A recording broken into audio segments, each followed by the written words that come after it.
ரசம் வந்து வச்சு காமிக்க சொல்லலாம். நான் வந்து என்னோட ஜூனியர்ஸ்க்கு அதுதான் சொல்றேன். நீங்க தப்பா போட்டுட்டீங்கன்னா கூட, கம்மி ஜாஸ்தி போட்டீங்கன்னா கூட டேஸ்ட் மாறிடும்.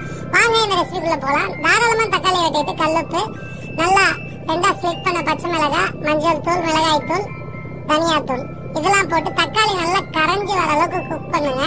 இந்த ஸ்டேஜ்ல கொஞ்சமா கொத்தமல்லி, கருவேப்பிலை ஃபிளேவருக்காக ஆட் பண்ணுங்க. லாஸ்டா திரும்ப ஆட் பண்ண போறோம்.